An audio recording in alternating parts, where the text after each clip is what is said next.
Welcome back. You're watching Morning Live. It is 24 days to go before the Rugby World Cup 2015 kicks off in the UK. Now, South Africa's match will take place a day later, and that's against Japan in Brighton.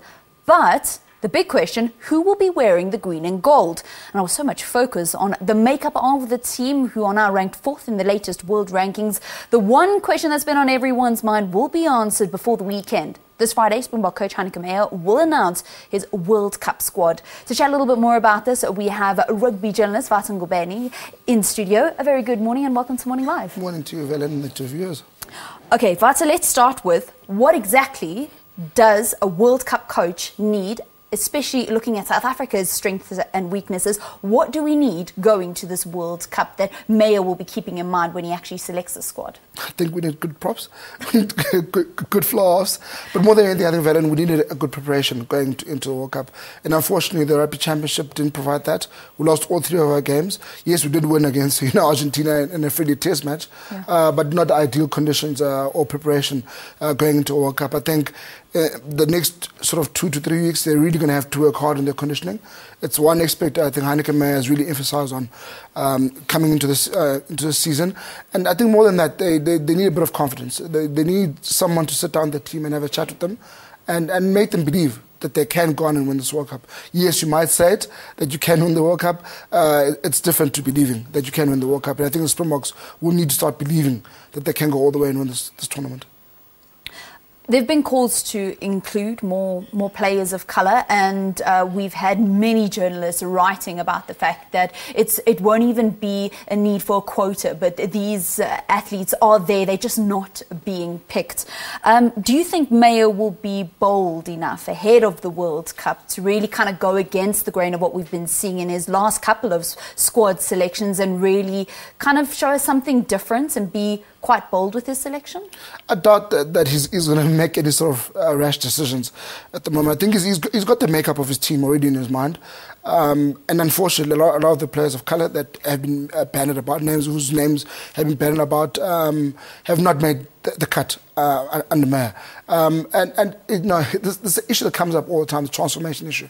And I think Sorry needs to sort it out.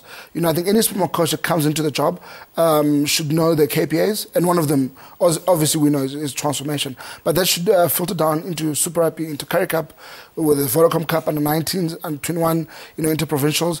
We're seeing it working at Craven Week. So there's no reason why this system should not be put up slowly through the ranks.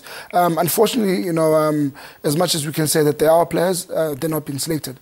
And where does then Meyer go to select his players? He's selecting from a small pool of players, and to be forced into picking players that naturally you wouldn't pick.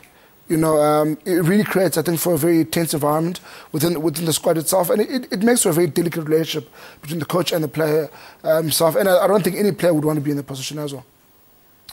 Will Siya Kolisi make it? I think Siya Kolisi is in a bit of a fix because he's playing in a position that is very tightly contested in South African rugby.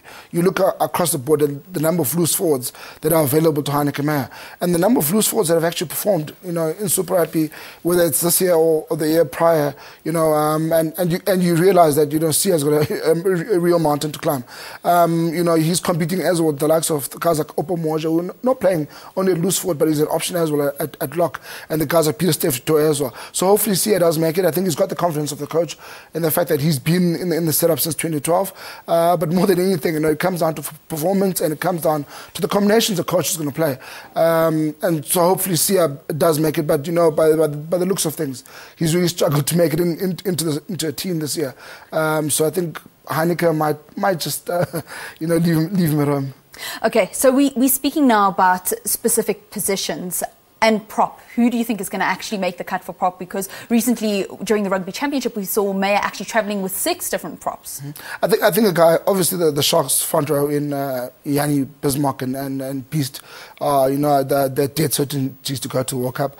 You had a guy like Trevor Nyakane, who's very versatile at loose head and at tight head. We've seen him play very, very well at tight head for the Bulls this year. And he's really acquitted himself well. You look at last year against Martin Castrogiovanni of Italy, and we saw again against against Argentina. He's really scrummed well. I think he's one guy that Heyneke will be looking beyond the World Cup to utilise. You know, I think a guy like Marcel Coetzee could be in there. And there's obviously a push for a guy like Kuni Oosthuizen, who had a neck operation just a few months ago. So it's going to be, I think it'll be very, very tight at prop. Same as at loose forward. I think Heyneke Meyer has got his work cut out there. If you could tell Heyneke Meyer to select just 2 players that would be your selection that you believe deserve to go to the Rugby World Cup, that you think that maybe Heyneke Meyer has not really got his heart set on, who would you tell the coach to pick? Without a doubt, Lana Mapu. Lana Mapu is one of those players, and people forget Francois Hoogart. You know, he's really put in some good performances for the Bulls at scrum half. And, you know, he's the kind of player that can make things spark. He's an X-factor player. He's versatile. You know, he's a utility back. He's been to a World Cup before, and we've seen him score spectacular tries for the Springboks. I think Lionel Mapu and a guy like, you know, Francois Hoogart, to me, are the guys who should take the World Cup. You know, and pick one more guy, I'd say to you, Elton Yankees. Elton Yankees, yeah, there's been so many calls to see Elton really actually given a chance and getting some confidence actually shown in a player that really has so much talent. Vata, we have got so much to talk about. Also, the injuries that seem to be plaguing our Springbok squad in the lead up to the World Cup, and also something that they're going to have to navigate while they're actually in the UK. But that's a conversation for another day. Thank you so much for coming in and chatting about it. It all happens on Friday. That's when our coach, Heyneke Meyer, is actually going to be announcing his Springbok squad. It's at 6 o'clock. It's taking place in KZN, and then all will be revealed, and we'll get a much better idea of who will do battle for us at the Rugby World Cup.